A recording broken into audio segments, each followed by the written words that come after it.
Welcome to One Mind Zen. Tonight's Dharma talk is given by Hangdal Chitta. Master Ko Bong once again made his way to the front of the hall and seated himself. He looked out upon the assembly and he said, "Inside it is bright. Outside it is also bright. Wherever it is bright. What is it?" Sid, seated at the front of the assembly, said, "It is a hangover."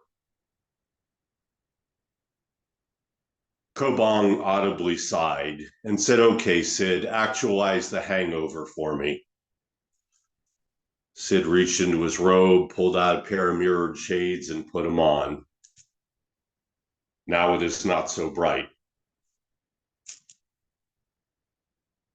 Ko Bong looked at Sid and said, "Sid, what am I going to do with you?"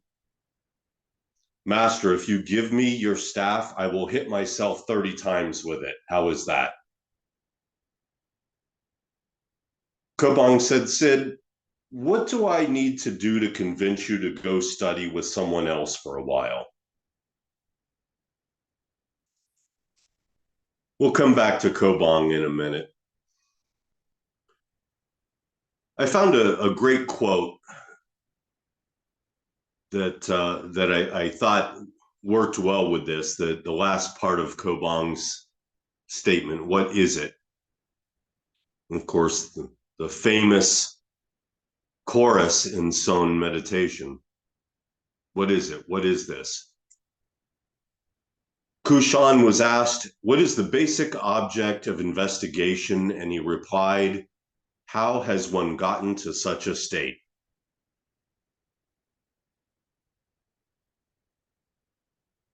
What is the state? What is the one who's gotten to it? What is our field of practice? People make the mistake of waiting for ideal conditions in which to practice. Kushan is saying, how have you gotten into such a state? The implication may not be great. The ideal condition is both something that never happens and something that happens every day, every moment, every breath.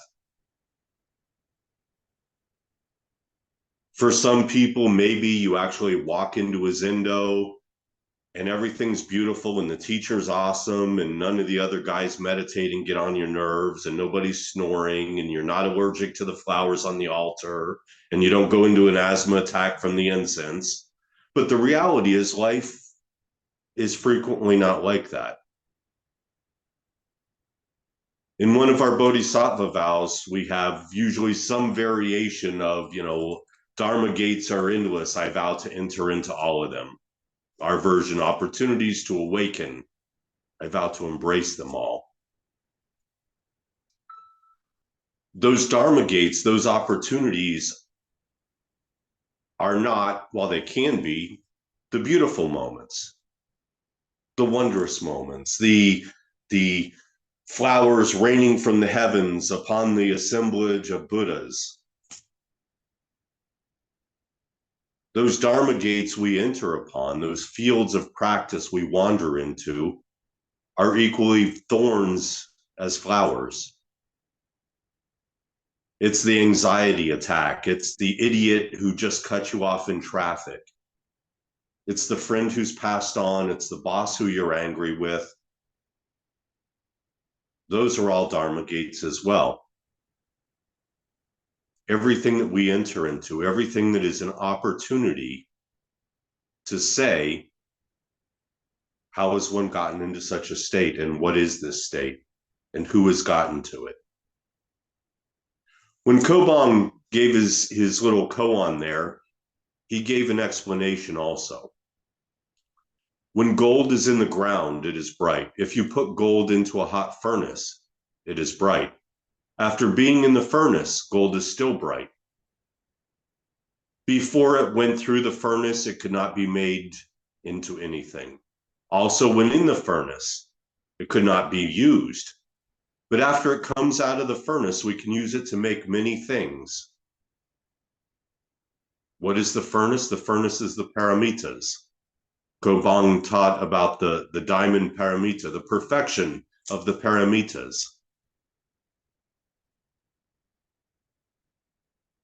So if we take this example and we say, okay, what is the goal? Well, for the sake of arguing, let's say the goal is the Buddha nature we're always talking about.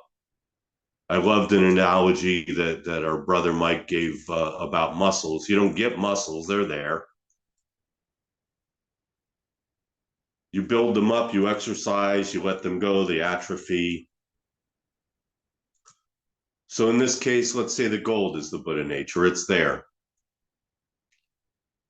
What can you make of it in the ground? Nothing. Even as you're working out in the furnace, nothing. When it comes out, when you run it through the furnace of the paramita, when you examine that gold, when you remove the dross, when you remove the ground, and you work it, what is produced? Well, there's other tools too. The hammer, the crucible, the mold, whatever you use to form the gold, and that is our daily life. That is our daily experiences.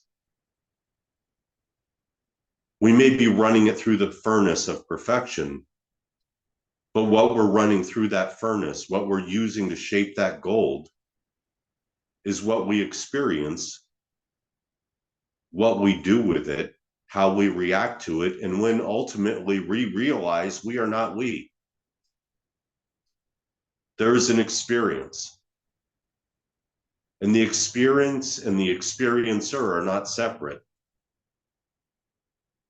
Like studies in modern physics where particles react to the observer.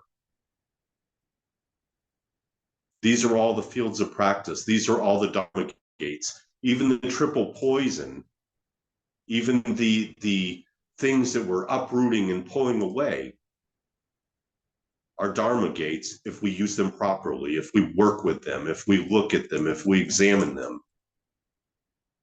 I think about an old silly movie, Airplane. Leslie Nielsen is the pilot and he's dripping sweat and the plane's crashing and people are going crazy. And he's like, oh, I picked a hell of a week to quit drinking. I picked a hell of a week to quit sniffing glue. And it keeps cutting back to him over and over again. Because that's the point. We're always saying, I can't do it today. I can't do it now. I can't cope with this now. I can't face this problem now. I can't face my own life now. I can't face not being able to imagine myself. Now is it. Now is the furnace. Now is the crucible. Now is the anvil and the hammer and the gold and everything that we're doing.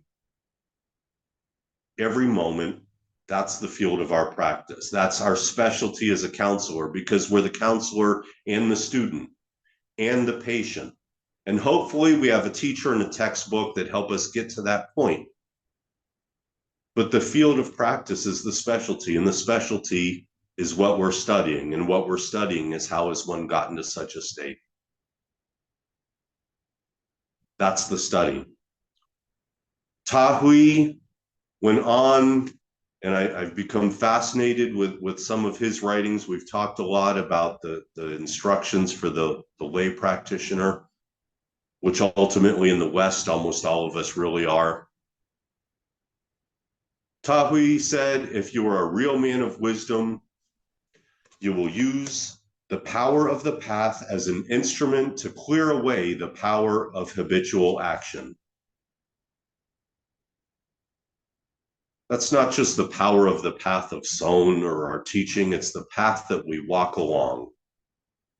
That's the power that's presented. We use it. And once used, we set it on the altar, we bow to it, and we move on to the next opportunity to practice, to the next field of practice, to the next Dharma gate we're going to walk through, because it doesn't stop. We don't just arrive and say, hey, cool, got me some Dharma now. Peace out, y'all.